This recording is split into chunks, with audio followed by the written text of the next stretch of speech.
Olá, eu sou Bárbara Couto da Liberta Espermacultura.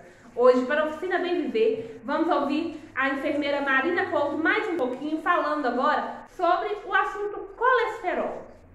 Boa noite, meu nome é Marina Couto, sou enfermeira e venho já há um tempo fazendo vídeos didáticos sobre alguns tipos de doenças, sobre questões referentes à nossa saúde, a pedido para Libertas. E hoje a gente vai conversar um pouco sobre uma doença que tem um nome um pouquinho feio, mas é muito conhecida popularmente falando, tá? A gente vai falar da hipercolesterolemia, ou simplesmente conhecida como colesterol alto, né? É um nome que para a gente da prática da saúde, né? Parece, quem ouve assim assusta, né? Mas é muito conhecido, né? O colesterol alto, porque a gente tem dados que mais de 40% da população brasileira, ela é acometida por colesterol alto, e sendo que por ano a gente tem 300 mil mortes no país, que existe um fundo de um colesterol alto incontrolável que desencadeou uma doença mais grave. Sim, o colesterol alto ele pode desencadear doenças graves, como infarto agudo do miocárdio, né, o famoso infarto, e o famoso derrame, né, conhecido pela gente por AVC, AVE. O colesterol, muitas pessoas devem se questionar, mas para que existe isso então, né, no organismo da gente?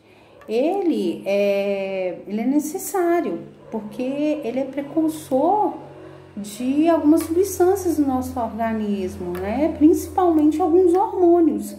Então, eu necessito de colesterol circulante no meu organismo, mas em taxas, em níveis satisfatórios. A descompensação, o aumento desses níveis é que vão causar algumas patologias no nosso corpo, tá? Sobre sintomas, o colesterol, quando ele tá muito alto, ele é silencioso, a pessoa não tem sintomas específicos devido a esse aumento de colesterol. O problema é que quando essa taxa circulante de gordura, de colesterol, ela tá muito alta no nosso organismo, o que acontece? Ela tende a, vamos colocar assim vulgarmente falando, grudar nas paredes dos vasos sanguíneos, né? Principalmente dos vasos sanguíneos que levam sangue para o coração, para nutrir o coração, né? Vamos supor, tá, que o vaso sanguíneo ele tem o diâmetro dessa caneta, né? Então o sangue tá passando por ali por dentro. Se eu tenho algo, que é no caso as gorduras, que fixam ali dentro, o que vai acontecer? O fluxo sanguíneo vai diminuir, né? E se for em casos graves, essa placa aí dentro, ela vai agregando, de tal forma que ela entope mesmo a parede desse vaso. Então, o que vai acontecer? Não vai chegar sangue lá no coração ou lá no cérebro, causando infarto. Se há uma diminuição, causa angina, que é aquela dor no peito sem ter um infarto propriamente dito, tá? Ou se for no cérebro, vai causar um derrame, um AVE. Então, por isso é tão importante o controle do colesterol. E por isso que eu falei no início que às vezes, né, muitas causas de morte, principalmente de infarto, de AVE, ela tem uma causa de fundo de aumento desse colesterol que não se consegue controlar. Como causa, a gente tem um fator genético, tá? É o chamado de hipercolesterolemia familiar ou colesterol alto na família, principalmente se eu tenho pai, mãe, tio, irmão com já histórico, avó de colesterol alto.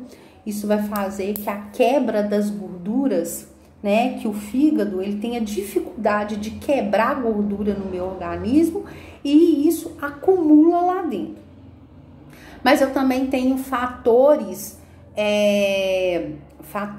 além dos fatores genéticos, fatores de hábitos de vida. Ou seja, uma alimentação desregrada, com muito consumo de gordura animal e gordura trans, né? A pessoa fazer uso demais de margarina, de fast food, que são aquelas comidas rápidas, congeladas, né? O tal do macarrão instantâneo também é uma causa muito forte. Então, a alimentação desregrada, né? A inatividade física, o sedentarismo e a obesidade, né? Isso vai levar, esses dois fatores levam da obesidade. Isso quando junta com a carga genética, né, que uma pessoa favorável a ter o colesterol alto, aí é que vira uma bagunça desenfreada, é pior ainda, certo? Para se mensurar os níveis de colesterol no organismo, é utilizado o método de exame sanguíneo, tá? O exame laboratorial, em que se mede o colesterol total, se mensura esse colesterol total, e as frações, principalmente HDL, que é dito colesterol bom, tá? E os níveis de LDL, que seria o colesterol ruim. Espera-se que o nível de colesterol total esteja abaixo de 200, os níveis de colesterol do LDL, que é o colesterol ruim, abaixo de 130, e o de colesterol bom acima de 40. Então, esse que é o esperado, tá? E os achados acima, né, do LDL e dos níveis normais de LDL e de colesterol total é caracterizado como colesterol alto ou, como a gente fala, hipercolesterolemia. Por fim, o tratamento ele se baseia em duas frentes, em duas linhas: mudança de hábitos de vida, melhora desses hábitos e medicação. O que se espera é que a pessoa com colesterol alto ela mude seus hábitos de alimentação e inicie a prática de atividade física. Muitas vezes, algumas vezes, somente essa mudança de hábito, ela não é suficiente para se conseguir abaixar os níveis de colesterol, principalmente com aquela pessoa com uma história genética positiva para colesterol alto, em que várias pessoas na família já têm essa história de controle, de tentativa de controle do colesterol. Então, os médicos fazem uso de medicações, mas sempre associado à melhora da ingesta alimentar, né, com alimentos mais saudáveis, e a prática de atividade física.